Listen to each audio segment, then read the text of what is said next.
right, good Tuesday evening, 7:32 Eastern Standard Time, 6:22 Central Standard Time on February 23rd, 2016. I'm Justin Sparks here with our junior forecaster, Alyssa Sparks. We're going to talk a little bit about the ongoing severe weather outbreak occurring across the Gulf Coast that we've been talking about for the last day or two. So far, this has proved to be a lethal event across the Gulf Coast with 3 fatalities reported as of the time of this recording. However, the sun is down and the threat is only increasing across several areas. If you go to InsideThePolygon.com, our primary website, click on Home and Social Media. If you don't follow Twitter accounts normally, this is a great place to get really valuable information. You've got InsideThePolygon.com. That's where we post stuff constantly about what's going on across with Hazard Forecast and our Facebook website. Down below that, we've got the latest from the National Weather Service in Indianapolis, the Storm Prediction Center out of Norman, Oklahoma. That's going to give you the threat assessments of what's going on with current watches across the country and where we may see watches a little bit later in the day. And then lastly, the latest U.S. tornado warnings from the National Weather Service. A great location to come to one place and see everything you want to do. Check us out, InsideThePolygon.com, and for the latest severe weather information. Right now, we've got tornado warnings and severe thunderstorm warnings ongoing across the United States. We're going to kick it over to Allie Sparks, where she's going to give us the latest on the active tornado warnings across the Gulf Coast.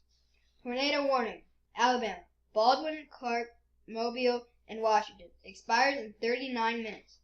Tornado warning, Alabama, Choctaw, Clark, and Washington. Expires in 24 minutes. Tornado, Alabama, Sumter. Expires in 54 minutes. All right, right now, those are the current tornado warnings. We have several outstanding severe thunderstorm warnings across the region, some in the high-risk area, some or higher risk area, some in the less serious area. All of them warrant paying attention to this evening. You'll also see some of these green spots, and that's for flash flood warnings associated with thunderstorms that have been training or going one over another, creating an additional life threat hazard as we move into the evening. Let's go over and take a look at the Storm Prediction Center and see what's going on. This is a particularly dangerous situation, Tornado Watch, Watch 20, which was issued a while ago by the lead forecaster at the Storm Prediction Center. It's currently recycling. Right now, we see that's currently ongoing. The likelihood of tornadoes tonight is high. The EF2 plus tornadoes is high. We look at the probabilities associated with that. 2 or more tornadoes inside this watch, 90%. Probability of 1 or more strong, that's EF2 to EF5 tornadoes, is 80% across this area. We're talking eastern Louisiana. The threat's diminishing there. The threat is ongoing across Mississippi. Across Alabama, the threat is just now getting started. And here shortly, the threat across the Florida Panhandle, the far western Florida Panhandle, is only going to increase. Coming up, a mesoscale discussion talks about the current threat information. The significant tornado risk will increase this evening from southern Mississippi to southwestern Alabama. A lot of people think that once the sun goes down, the threat's over. That is not the case tonight, folks.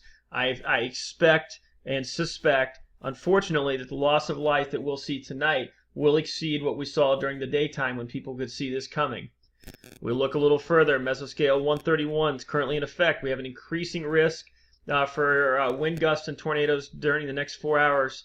This includes 1 to 2 strong tornadoes. This is areas around Tuscaloosa, Alabama, Montgomery, Birmingham, Alabama, Auburn, Alabama. This is all there. The areas around here have done a really good job about getting things evacuated. I know University of Alabama dismissed students as of 6:30 p.m. local time to get them out of the area so that they get in a safe place. As we look at the current SPC, this is the one-day convection outlook. This tells us risk assessments. This has been the case for most of it. The only thing we've dropped off or changed today is we took off some of these areas here where the threat was there earlier, and that's what's going on. We have a really significant tornado risk that's across here in the areas we've discussed about, reaching into far western Georgia, and across there we're talking Destin, Florida, Panama City, all this area in here, Pensacola, Florida. You're under the risk of significant severe weather this evening. That's a big deal. It's stuff we don't do all the time. And it definitely warrants your attention if you live in that area or if you have loved ones in that area. When we look right now, this is the significant tornado parameter. This is a forecasting area. This goes off a scale from 0 to about 9. Anything above 1, we start to think about if the potential for tornadoes. Throughout earlier part of the day, we had areas that were far less than 1 that produced tornadoes in our early tornado counts. You look at this right now, as we speak at this moment, across eastern or across the PDS tornado watch, we've got areas that are sounding at 8 to 8.5. That's a really, really big deal. As we move forward across time, that threat's only going to continue. This area right here, this is the PDS tornado watch. This area over here was not originally included in the PDS watch. I believe it's currently under a tornado watch, but it all warrants eyes on as we go through. So we're talking the next 7 hours. Right now it's 6 p.m. Central Standard Time. The next 7 hours, if you live in these areas, the risk to life and to property remains at a very elevated level. So please have a way to check out local media for tornado warnings. Be able to look at the National Weather Service for the most recent warnings from your office, and then the NOAA Hazard Weather Radio. If you can have means to get to that, you've got a chance of knowing when this stuff's coming. We've been very good about today from the weather offices at notifying people with good lead times on when tornadoes were coming. But you have to have all of that time to get yourself to a safe place. You need to look at your plan right now if you're in these areas where thunderstorms have not arrived, and have a plan to make sure that you and your loved ones stay safe. We've lost 3 lives tonight. I'm highly suspicious that before the sun comes up, we're going to lose more lives. But we want to do everything we can do with everyone that we can talk to and every person that we can reach to make sure that people stay safe and that we can wake up tomorrow and see the sun rise and move forward as we go through this. Thank you so much for joining us from Inside the Polygon. Please check us out. InsideThePolygon.com, Facebook, Twitter. Those are all great ways to keep a hold of us. And we'll talk to you soon.